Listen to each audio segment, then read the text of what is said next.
Welcome to the Death and Sex Podcast, produced by Refuge Counseling. My name is Stephen Thomas, and with me is Dr. Kailey Bradley. Hi, Dr. Kailey Bradley. Nice to see you. Welcome. I say that. We're married. I see you all the time. But we are two mental health professionals. I am a sex therapist, and I am a white, cisgendered, heterosexual male. What about you? What are you? My name, again, is Dr. Kailey Bradley. My pronouns are she, her. I am a white, cisgendered female. I do identify as neurodiverse and disabled with chronic illness, but lovely to be here and excited to share personality statements. Yeah. I am also neurodiverse, just to clarify. And my pronouns are he, him, his. Or hey, you. I know it's not a pronoun. Or jackass. But I know that's not a pronoun either. But I respond to them. So you can call me that. You call me that sometimes. I am neurodiverse. I do have ADHD. And we joke. I have ADHD medication that helps me throughout my day. If I don't take it, you will often ask me because I will be an asshole. And you will ask me, have you taken your asshole medication?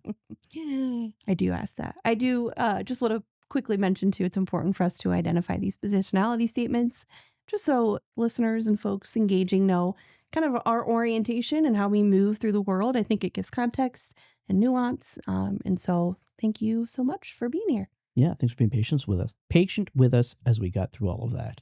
But we're excited to talk about a lot of stuff today, about ourselves, about our practice, Refuge Counseling. So let's dive right in.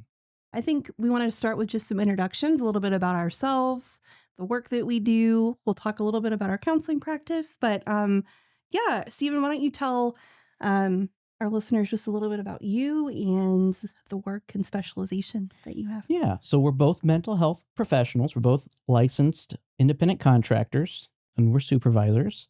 My area of specialty is sex therapy. I do a lot of different types of work in that, where I work with couples, individuals, and we can talk more about what sex therapy is, but that's a lot of the work that I do. What about yourself? Yeah, so my specialization is grief and also end-of-life care and counseling. I have a background as a hospice bereavement coordinator. I was a hospice worker for about 5 years. So grief and supporting grieving individuals, advocating for grieving individuals is really my heart, my passion, kind of the umbrella of all the different hats that I wear. And I can talk about that too as we go along. Yeah.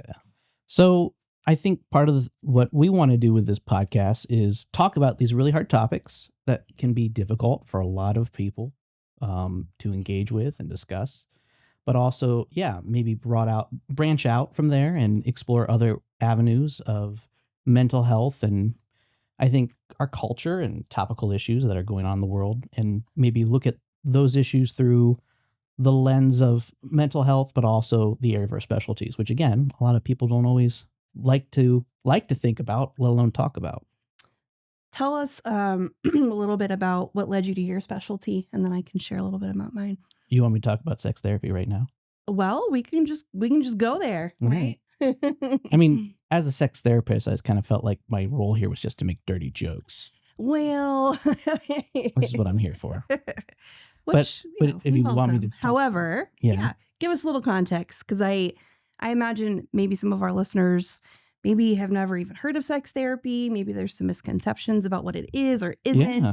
So I'd love to just hear kind of how you landed in that niche area. Right. You're asking the question as if you don't know the answer. But we're married. But our listeners don't. So right. Just facilitating, right? Good facilitating. Well, thank you. I like it. Thank you. Yeah, well done. Yeah. Well, the first thing is I don't have sex with my clients. Just to make that clear. Is that a question like that you get frequently when people? I don't get the question directly because people are afraid to ask the question. Right. Does that mean you have sex with your clients? No, because that would be prostitution. And then I would be in jail and I would lose my license. Yeah. So obviously that's a big misconception. Right. So I mean, what is sex therapy? Yeah, it is the question that people want to ask, but they never want to ask. A little bit afraid to ask. Yeah. So what is sex therapy?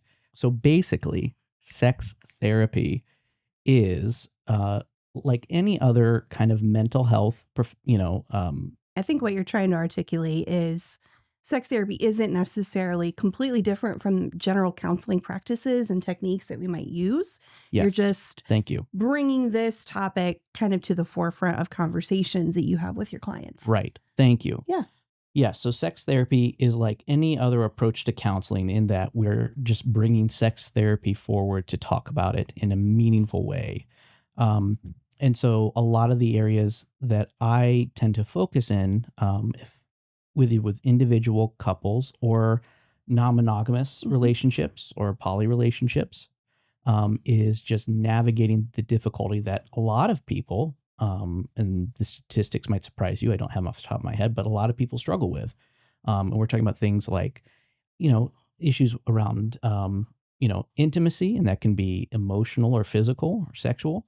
It can be things like sexual dysfunction, erectile dysfunction, vaginismus. It can also include things, around communication, conflict resolution that then impact the relationship, not just in the bedroom, but in all sorts of places. Um, so yeah, that's what that's kind of in a gist what sex therapy is. Is it's a safe space to talk about sex and relationships, and if we're experiencing any sort of dysfunction, emotional or otherwise, what can we do to help you navigate? Because a lot of people just jump straight to, medication, especially for men, like Mm. Viagra, and they'll do something like that, and they'll still have issues. They'll still struggle. I remember I had a doctor's appointment recently, and the doctor, which is what happens when people find out what you do, they start asking you all sorts of questions. And my doctor, I was there for a personal visit, and the doctor was starting to ask me questions. But one of the things that they shared was, she has a lot of men, young men, that come in wanting Viagra. And Mm. one of the things that she tries to tell them, and this is true, that, you start taking this now, you're going to need it for the rest of your life. If you're young, you probably don't need it. What else is going on? Mhm. And that's where we hit things like performance anxiety.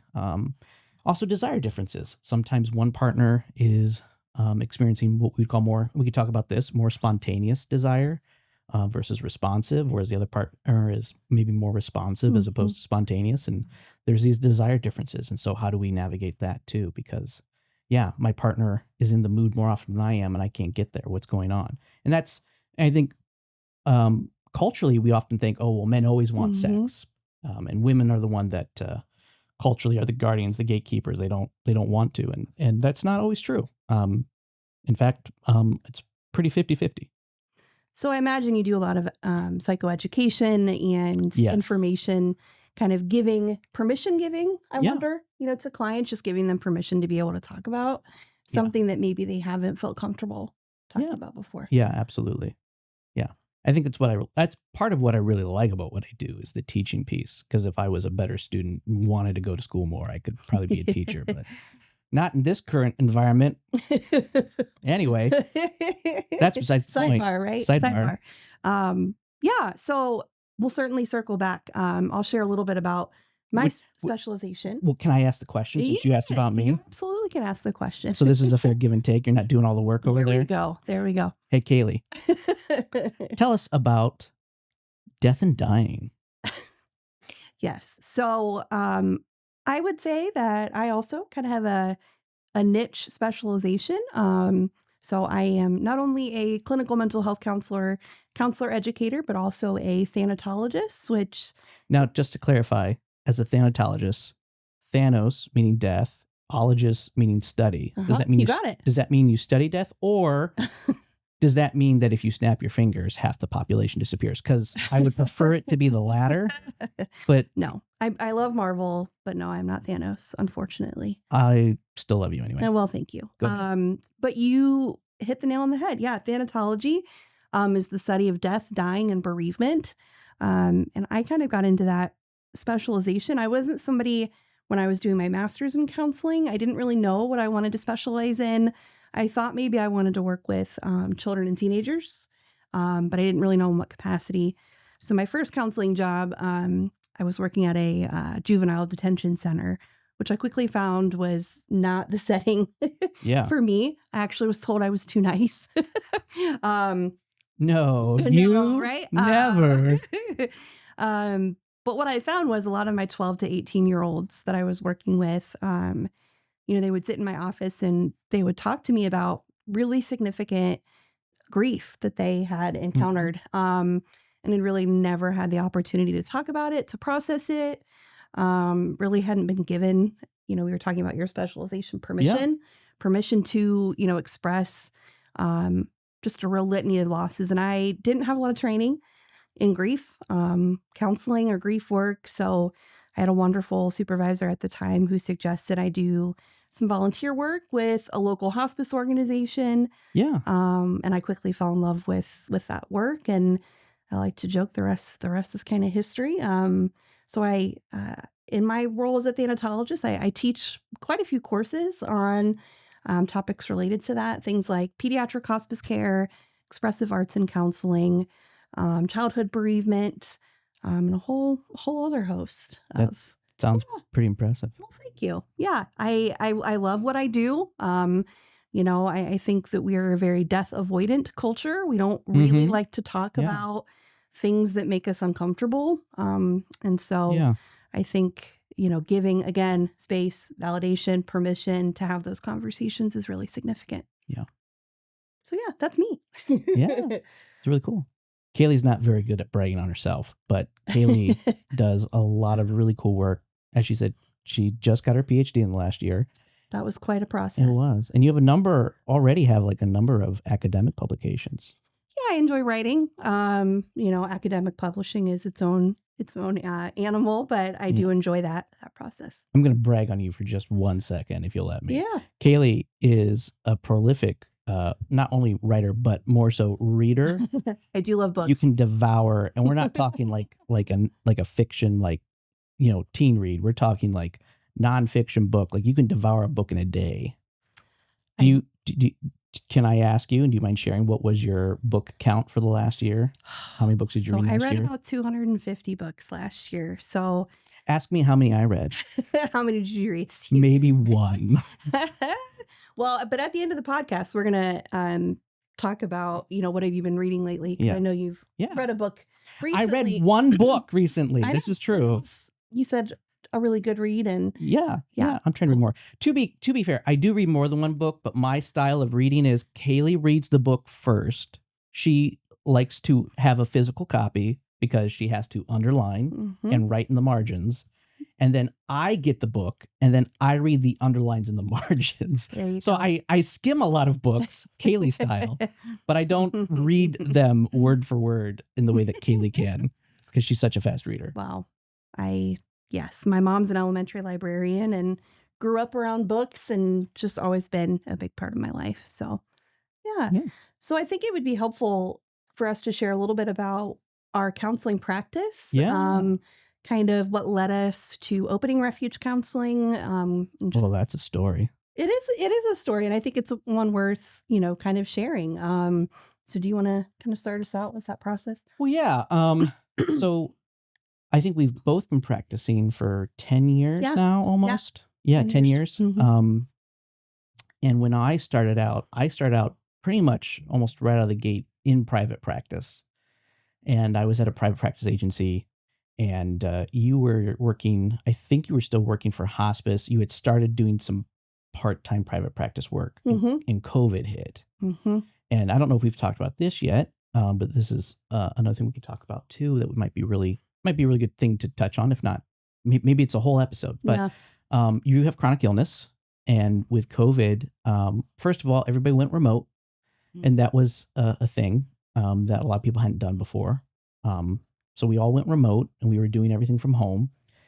And then, as kind of people struggled to take COVID seriously in our neck of the woods. We're in Ohio, small town Ohio. We're actually in Ashland, Ohio, about 20 minutes north of Mansfield, which is right between Cleveland and Columbus.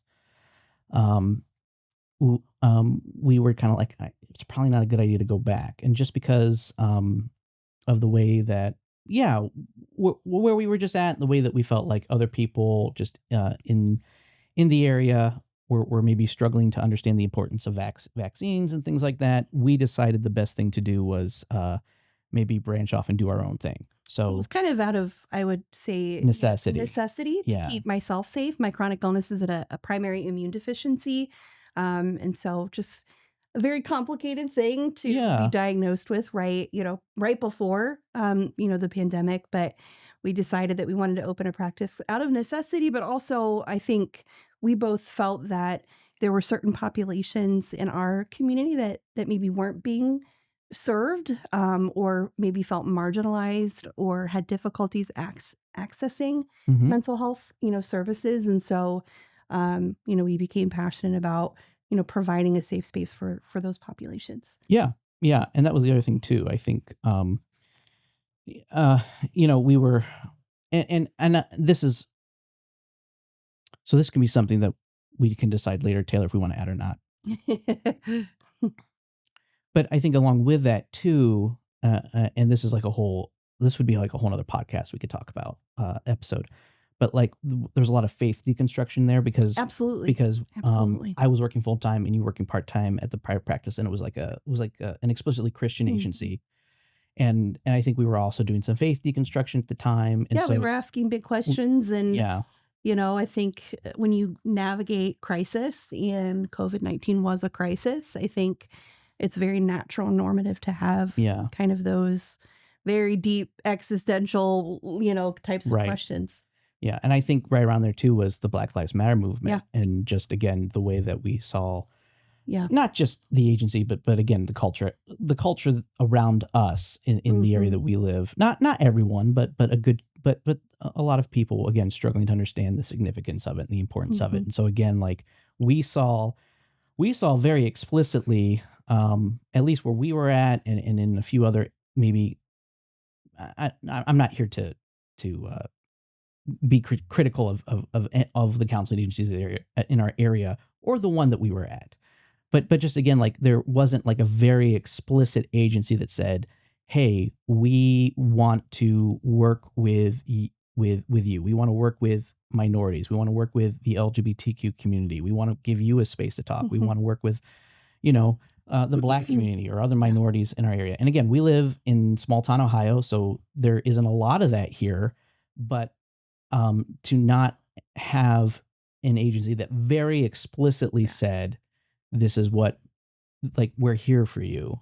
I That was think that really was important important. for It us. was. It was very important for us Yeah. to provide, training and space and opportunities that, Yeah. for clients that felt in alignment with our values. Yeah. And I think we've continued to do Yeah. that. We've continued to prioritize, again, populations that have, I think, historically Yeah. felt marginalized. Yeah.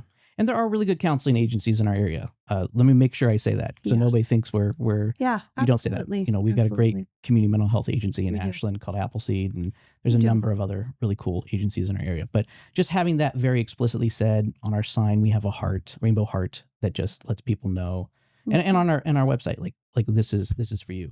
Funny faith deconstruction story. We started our practice, we designed our website, and we had someone uh, come and consult on our website, another mental health professional. I'll name drop her because she's really cool, Dr. Stacy Lightham. Uh, Oh, yeah. we had her come and consult our website, and she read it. She was like, "This still feels like," she was like, "This feels a little faithy." And I was like, "Really?" But that just tells you, like, if you're Mhm. in it, Yeah. and you and I grew up in it, Yeah. if you're in it for so long, like, you don't always realize as you're kind of trying to create space outside of that, like, oh, it Yeah. still reads a certain way, even though you're not being explicit. Yeah. So it just says a lot about, I think, what it is to not just in terms of faith deconstruction, but in terms of like when you leave a like a what do I want to say, Kaylee, like a group, or you leave something behind that was a big part of your life, Mhm. how much that can just be, how much that can stay with It you. sticks with you. And Yeah. and I think other kind of core tenets of our practice that I really find important, I think related to what you just said, Stephen, is the concept of just hospitality. We really wanted to be hospitable to diverse religious beliefs, spiritual perspectives. We really wanted to create an atmosphere that, yeah, no matter who you are or where you are coming from, um, that when you step into one of our offices with our counselors, that you feel, safe to be unequivocally who you are Yeah. and are going to be met with compassion and non-judgment, and really feel that sense of like, we see you, we validate you, and we're glad that you're here. And we should also say we've got, since we opened, Refuge opened in 2021. Mm-hmm. And since then, it was just the two of us. We had some bumps at the start, figuring some things out. We were still learning how we go. We weren't perfect. But since then, we've kind of grown a bit. And I think we have 8 counselors, counselors, like LPCs and social workers, LSWs, one LISWS, and we have a part-time LISWS that works with us. And We've really grown. I think the ethos of what we've tried to do and create a safe space, something we really try also to provide for our counselors, and, for them to feel like this is a safe place for them to develop as a professional. Because burnout is real. It is. It really, really is. And I think COVID, not to hit on that, consistently, but I think it really took a toll on mental health professionals. Yeah. 10,000%. Oh, yeah. Yeah.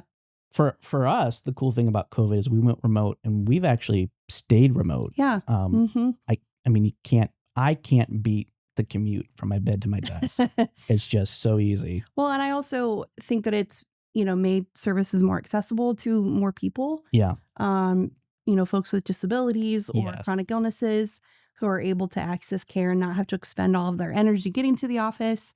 So we have definitely prioritized telehealth services as well as in-person services. But, we really will always kind of offer telehealth services. Yeah. And it also makes it easier to get in touch with people that specialize in certain things. A lot of my clients aren't in our local area. A lot of them are all across the state of Ohio. Yeah. So that's the other thing that it does, is it really helps you connect with people that, we're on a website called Psychology Today, which is basically a directory for mental health professionals. And that, I think, is really helpful for a lot of people to find not only somebody that specializes in an area that you'd like help in, but also being able to connect with them if they're hours away. Yeah. So please contact your lawmakers, your congressmen, and tell them to keep telehealth. It's important. Because that's a rumor that's been going around that it might go away. Like, that would be terrible especially for Medicaid and Medicare. Yeah, it is. It's really an important component of making mental health services equitable and available to anybody who wants to access. What we unfortunately know is it can be really tricky to access mental health services, right? Whether it's, okay, I found this provider, but they don't take my insurance, et cetera. So we totally validate that it's very challenging sometimes to find a provider. So, we try our hardest to make that a seamless process. And, but Psychology Today is a great resource if you are looking for providers. You can plug in your local community and it'll, populate a list of local providers. So definitely, if you're thinking about starting counseling, I think that's a great place to start. Yeah, absolutely. Yeah. What do we want to talk about next? Well, you've already kind of talked briefly about some misconceptions about your specialization. Are there any others that you think would be helpful for folks to know that you can kind of debunk for us? Debunk about sex therapy? Yeah. Or maybe a better way to phrase that question too is, maybe what barriers do you find that people have, maybe even in reaching out for something as kind of vulnerable as sex therapy? Well, yeah, I think a lot of people feel like they're broken. I think that's true, not just sex therapy, but because sex is such a vulnerable thing to talk about, for a lot of reasons. I think that's the big thing, because I'll have people. This is what I do for a living. I talk about it. I talk about it all day. I had a friend recently ask me, "Does that get tired or boring?" I was like, "Actually, no. It's a lot of fun. It's really great." And part of that is just because I enjoy talking about taboo topics, and I enjoy dispelling the myths that I think often come with things like sex. Yeah. But I think the big piece is people will be afraid to talk about it, even though they come to counseling for sex therapy. They're still afraid to talk about it, and there's very little you could say that would still surprise me. Maybe you will, in which case, good for you. Yeah, let's go there. But that's okay. But that's right? okay. Like, yeah, that's all right. that you're maybe experiencing something, a kink, a fetish, or just some sort of difficulty that you're afraid to talk about. Mhm. And so giving people the space to do that and recognize, like, there's this is a safe place. There's confidentiality. We always say this up front. The exceptions are if you're in danger of hurting yourself, someone else, or of someone in Yeah. in danger of hurting themselves or another person. We're mandated reporters, along with child abuse, elder Mhm. abuse, or sexual abuse, or excuse me, child abuse, elder abuse, or animal abuse. Yeah. But other than that, like, this is an okay place for us to Mhm. talk about that stuff. So I think that's probably the big one, is people are just afraid, and then even when they do come, there's still that fear of, like, will I be judged? I think you hit on something though when you said a lot of times people may come into counseling and feel like I'm inherently, Broken. broken or bad. And I think sometimes the Yeah. most, I don't know, therapeutic thing is when a client or when we as individuals realize like maybe we're actually not broken, and maybe we're actually whole and have the capacity to heal, within Mhm. ourselves. Yeah. I'm a very much a humanistic counselor, and that, kind of comes straight from Carl Rogers, the father of humanistic counseling. But Good um old Carl yeah. Rogers. Yeah, we could do a whole episode Oh, boy. oh boy. Well, if we do Carl Rogers, then we have to do one on CBT, That's right. cognitive behavioral therapy, which Kaylee hates with a passion. Lots of different perspectives out there on, approaches to counseling, what's going to be most helpful. And every counselor, may have a slightly different lens. And that's also, again, if you're looking for a counselor, maybe asking, Yeah. a potential counselor, like, hey, what's your approach to counseling? But Yeah. no, I like what you said, though, that just reminding the individuals that we work with that, like, you know what? It's okay. You're human and you're normal. Yeah. Yeah. Yeah, because I agree. That is the biggest thing of I th- in any type of counseling work, but especially in the area of sex therapy, like, there's something wrong with me. Like, Hmm. no, no. And more often than not, like, you're not alone. Right. Uh Right. that the problem that you might be experiencing, again, whether it's erectile dysfunction, whether it's vaginismus, whether it's desire differences, whether it's navigating a non-monogamous relationship, like more people are dealing with that problem Hmm. than you realize. And let's debunk the myth that there's something wrong with you, and instead let's talk about, what's going on. Hmm. What's underneath that. What about you with death? Like, because that's also a hard thing to talk about. Yeah. What are some misconceptions or things that you will bump into with clients that they have a hard time processing or discussing when it comes to death? Yeah, I think a couple things. The first being that, grief follows stages, is a huge myth. Mm-hmm. It doesn't. I like to joke, I wish that it did. And so I had, that I could have this like magic calendar and could say to somebody like, okay, on this particular day, you're gonna, stop grieving. So just to clarify, the 5 stages of grief are not. They're not a thing. Wow. I know, right? Mind blown over there a little bit. All right. Tell me more about that. Yeah. So Dr. Kubler-Ross, who's a hero of mine because she was really the first researcher to even begin to ask some of these questions, but her research was actually on patients who were dying. And so it really, I think as a culture, we like easy, nice, tidy solutions. And so we've really latched on to this idea that grief is linear, that grief follows these nice little checkpoints. But what we know about grief is that it is all over the place, right? It is recursive. We can experience all of those stages maybe all at once. Mm-hmm. I think so many of my clients are like, one minute I'm crying over the loss, and the next minute I'm laughing at a memory. But that's totally normal, right? Yeah. Having those feelings at the same time and experiencing that. So that's a huge myth and misconception. I have a lot of people that'll ask me, like, what stage of grief do you think I'm in? And um, just kind of giving people that freedom, like there are no shoulds in grief, right? And what works for me in my grief process may be different than you. I always say grief is not a test that you're getting graded on. There is no right or wrong. It's more about what works for you and what's comforting to you. Yeah. So those are all huge misconceptions. I also think, you know, in our culture, we expect people to quote get over Mm-hmm. a loss, but we don't get over grief. Yeah. We don't. I've gotten that question every now and then. I'll bump into some grief work. And yeah, like, when will I be over this? How long do you think it'll take? A month, 2 months, 3? Yeah. And this, as you said, like, no, like, take however long it takes. And I think you said this, but like, and if you did, I think you said this. If you did, I apologize for repeating it. But you can go, months, get to a really good place. It could be a year later. It could be the anniversary. Something happens that reminds you of that loss, and then boom, you're right back It's a to roller square one. coaster, and it doesn't mean that you're failing in grief when you're driving down the road and all of a sudden you hear a song that reminds you of your person, and you have to pull over because you're so upset about that. Like, that's all very normative in the grief process. Kailey gets very mad when we're watching a television show or film and they start talking about stages of grief. Yeah. And you're like, no, I know. It's the stages of dying. And she's yelling at them like they would hear you. Right. But, right.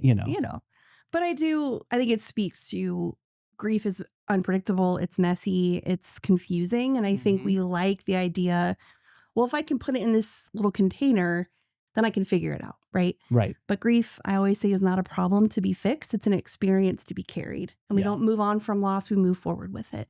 Right.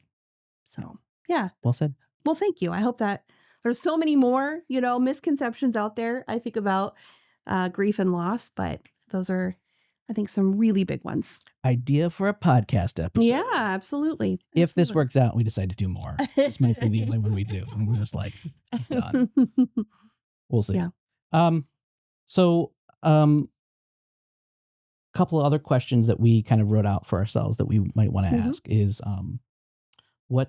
so I think we did this. Tell me if we did this. What one thing do you wish people understood about the work we do? Do you think we answered that question, or? Yeah. I mean, I think we could maybe answer it slightly different. I will say one thing I would add, what I just said is, a lot of times I get questions, people asking me, what do I say to somebody who's grieving? Like, what's that magic formula, words, phrase that I can use? And, I always invite people to consider there aren't any magic words that you're going to be able to take somebody's grief away, right? Like, it's not going to. What's more important is your presence and just being there, in it. And so that's a lot of the work that I do as a grief counselor, is just being with. My philosophy of grief counseling comes from my mentor, Dr. Alan Wolfelt. He developed a beautiful theory of grief counseling called the companioning model. It's fantastic. It really is. And it's a lot about, learning from your client, being compassionately curious about your client, not feeling like you have to fix the grief, right? That it is, again, grief is a normal human experience. Yeah. I love the companioning model. And I love it so much that I actually try to use it in my couples work, because a lot of the time what I'll see happening is couples will hit roadblocks, they'll hit conflict. And I think this is, again, this is just, I don't have hard facts or statistics to back this up. This is more of just my experience in engaging with the couples work I do. But more often than not, male partners want to fix the problem. And as soon as we do that, we create more problems, because more often than not, our partner just wants to feel seen, wants to feel heard, wants to feel validated. Yeah. And that can be really hard, because I think for men in our culture, like, well, it's my job to protect. It's my job to make sure everybody's happy, everybody's okay. And if that's not happening, I think, and not that this can't happen for women too, but I think especially Midwest culture, and what does it mean to be a husband, or what does it mean to be the man in the relationship, so to speak? Like, I have to solve the problem. And so what I love about companioning is I'll bring that into the couples session, and we'll talk about, okay, what does it look like for you to not do this and instead companion your partner? Yeah. What does it look like to, and I think, the thing I love about, to summarize companioning is basically just, we just sit in silence with the other person. Maybe we just sit there. If maybe there's some physical touch, maybe it's just sitting with them. And if we say anything, it's, what do you need? Yeah. And yeah. and I think that can be very hard for a lot of people, but in particular in the couples work that I do, Yeah. that can be very hard for male partners because they're like, no, that I have to fix this. Especially for not just men, but for people that are engineers, people that are in positions of authority where they're always having to make decisions, or they're thinking more logically and rationally It's a about different posture, different perspective. yeah, how do I if you're in a field where you're doing a lot of problem solving, like it's hard to not want to do that. And that's where we get into a whole nother conversation about you're not responsible for your partner, you're responsible to them. And we can talk more about that. But Yeah. yeah, I told you I'd love to write. Kailey likes to write. I don't do a lot of writing, but I think it would be really cool to write an article or something about how to adapt Dr. Allen's companion model for couples work. So now that I've said that on our podcast and the millions of listeners and viewers that are listening, they're going to steal it. So trademark that I have that. I thought you were going to say it'll actually give us motivation to maybe to do it, right? No, I'm more worried that somebody's going to steal your idea. You know. So that's how it works, right? You just say trademark and then you have it, like Steve Carell in The Office yelling, "I declare bankruptcy." I declare bankruptcy. That's how that works, I think. Oh. Yeah. So we should be good. That's okay. Anything else from your specialization that you want people to kind of just, I don't know, like a takeaway? No, you're done. No. Is there anything else I want people to know about my specialty? It's not scary. It's It's funny. I was working with we're not here to disclose any client information. I mean, that's private. I was working with someone at one point that was afraid of couples work. Actually, I don't even think this is a client I was working with. This was just someone that knew what I did, and just the idea that, well, people that go to couples counseling, that's just the last thing you do before your relationship's over. And that, I think, yes, I think there's some statistics. I think there are actually statistics to back this one up. Like, yeah, that does happen. But why does that happen? Because people wait too long. And by the time you get into couples counseling, you're both shut down. I mean, you're emotionally shut down. You've pulled away from each other. And to re-engage in a meaningful way is really hard at that point, because that means bringing down walls, bringing down barriers. It means allowing yourself to be emotionally vulnerable when you've probably been hurt multiple times, either through betrayal or distrust or just conflict in general. And so I think the thing that I would want people to know is go to couples counseling, even if you think you don't need it. Like, there's nothing wrong with There's no shame. There's no shame. There's no. I've even framed it like, you, in an ideal world, you're going to a doctor to get a physical once a year, every couple years. I don't do that, but I should. But so it's almost like a tune-in or a tune-up or a check-in. A tune-in or a check-in. But if you are experiencing conflict, again, don't hesitate to reach out and just be like, hey, this might not be a bad idea. And that can be hard for people, because that might mean you have to admit there's something wrong. It might mean that, oh, I can't fix it. Yeah. But that's okay, because that's what a mental health professional is there for. It's there to help you figure out, what's going on, what's working, what's not working. And if this isn't working, okay, let's, you're not an expert at a relationship. No, that's okay. You don't have to be. And I'm not claiming to be like the preeminent expert or that I have all the answers, because I definitely don't. And I know you would say the same thing about your work and grief. Yep. But we do have some ideas. This is what we went to school for. This is what we studied. This is things that we work on every day and we help people with every day. And so, yeah, we might not have the right answer, but we'll have some suggestions, some strategies that might really help make a difference. And that's where I would say, I hope this would be true for people listening, but your relationship's worth it. Well, and I think asking for help in any capacity is never a weakness, right? But people think it is. Absolutely. But I think, again, we're all human, and we all sometimes just need to know we're not alone. Yeah, absolutely. Same for you. Is there anything you want people to know about death that we haven't mentioned or talked about yet? Yeah, I mean, oh gosh, again, I could go on and on about death and grief, and we. Oh, I know. He knows. He's aware, right? But yes, I want to, when I die, be eaten by vultures. True story. It's a true story.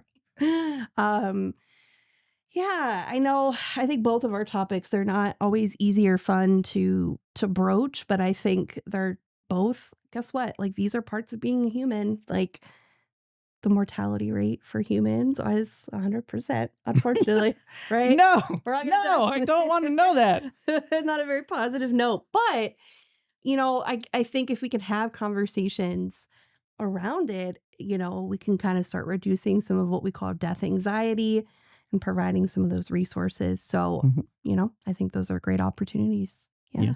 Yeah, the grief counselor over here is telling us that mortality is 100%, but we have 2 golden doodles, And they're going to live forever. and they're going to So, live forever. They will never die.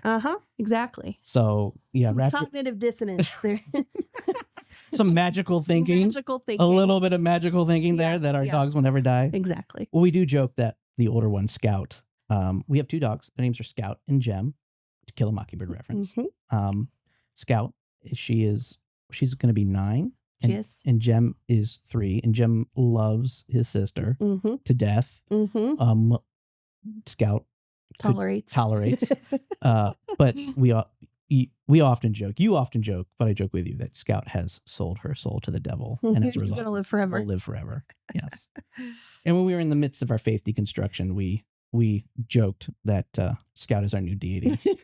We're Scoutists now, so a little bit of heathen. Yeah, heresy going on here. Yeah, I'm okay with that. Our million listeners might May not be, but gosh. But hey, that's all right. Can't please everybody.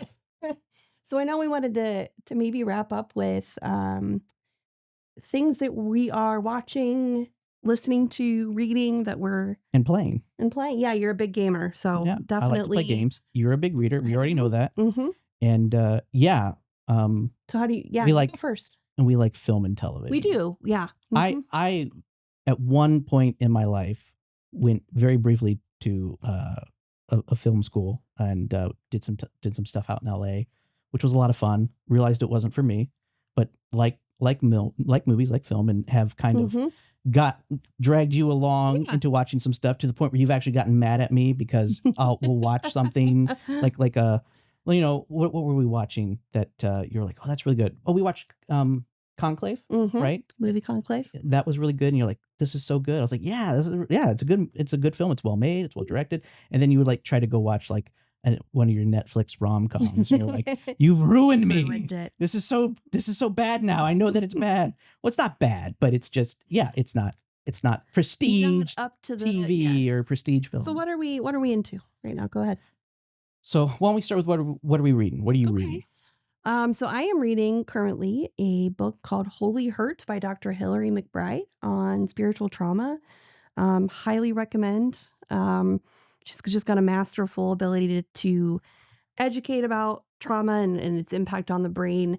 And also really dives, I think, just really compassionately into, I think, the unique challenges of spiritual trauma. Yeah, I like that. Yeah. So I recently read, just because with everything going on in the world right now and in our current political climate, I recently read Abundance by Ezra Klein, and I am so sorry to the million of listeners, and I'm sure Ezra Klein and his writing partner who are listening right now. I don't remember who wrote it with him, but Ezra Klein's new book, Abundance.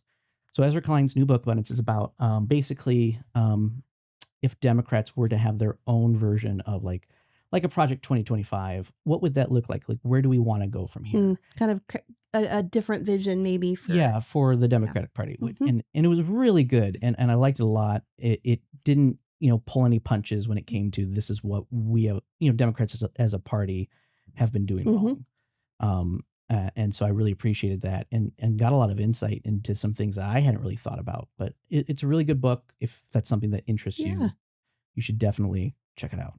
And then I just started reading because I love Jon Stewart. I love Stephen Colbert. Stephen Colbert's my hero. But Jon Stewart's podcast, and he had Michael Lewis on in his new book that's called Who is Government, which is just about I think he authored it, and he got a bunch of other writers to write different chapters in it where they just go into the federal government and they interview real people and the work they do. And I don't think we as a population in general know a lot of the really like not only like cool, but just like strange work that they do in order to Yeah. like not But just also the dedication. That's what I took from yeah that well podcast. yeah and they're saving lives. Like one of the chapters is all about this guy who was a coal miner, and he went to school, and basically for years there was no standard of like how do you build the ceiling of your coal mine so that it doesn't cave, because I think more people have died in coal mines collapsing than did in the Vietnam War. Oh, wow. And so he went to school and came up with this whole approach of how to standardize it, and that's only something that the federal government public service does. Yeah. Because at the time, at that time, the private companies that would do the coal mine work, they just consider it the cost of business. So again, like that's really important work that we don't think about that the federal government does, and with a lot of these cuts that are being done. It's kind of like, yeah, this is important stuff. We need to be more mindful of it. So that was really cool. So I'm reading that right now. I'm trying to be more intentional about reading a book, like reading a book, try to get a book a week or a book every couple of weeks in, so that, it's important. It's important to learn. So that's what we're reading. Yep. What are we watching? We're obsessed with the TV show, The Pit. We just finished The Pit because that just aired. Excellent. We could do a whole podcast. We could do, and we might do that. And Dr. Robbie. Yes. I love Dr. Robbie. I don't cry a lot when I watch things, but Dr. Robbie had me in tears almost every episode. Yeah. We love Severance. Well, Severance just ended. We do. And you've got me, I don't know why, but right now you've got me watching Handmaid's Tale. Highly recommend. It's a hard watch, but I think a lot to be said about gender equity and, current climate of what it means to be a woman in our culture. So really love it. We'll watch it, and then like I will need to like decompress with an episode of 30 Rock just to cleanse my palate, because it's dark. Yeah. It's dark, it's dark in general, but dark in the context of what's going on in the world now. It's super dark. And then playing. You're not a gamer. I'm not a gamer, but I am not. I like to play board games, video games. So there's a board game called Arcs that my board game buddies and I are in the midst of, because it's a 3-act campaign. So we finished the first act, and one of our guys couldn't make it, so we ended up playing Brass last night. So if you know Brass, it's a good game. And then video games, the new Assassin's Creed, which you like watching me play video games. The new Assassin's Creed that takes very pretty. I like Japan. Pretty games. It is a very pretty game. So that's what we're playing. Yeah. Yeah. But there's we've talked about how there's, ways that all of these things, books, films, and video games, can be viewed through that lens of mental health, and how that can be a really helpful tool for people. In fact, just side note, Study of Chicago, University of Chicago recently released a study that said people that watch the same TV show over and over, that's a form of emotional regulation. Which is why I know, even though I've never really watched a full episode back to front, I pretty much know every scene and every line of dialogue of Gilmore Girls. That's my watch it all the time. All the time. Yeah. I'll come downstairs. It'll be on. And I'll be like, oh my God. Yeah. So. Well, storytelling is important, and I think it is. It's a powerful healing mechanism, whether that's writing, film, media. I think storytelling reminds us of our shared humanity. Yeah. Yeah. I agree. Well, thank you for lively conversation. For co-hosting with you. For co-hosting with me, absolutely. Yeah. Well, we do it every night in bed, so it's really hard. Oh, yes. Well, thank you all. And again, we are super excited to share a little bit about ourselves in refuge counseling, and we hope you all have a wonderful day. And maybe we'll keep doing this. We'll see what happens. Have a good day.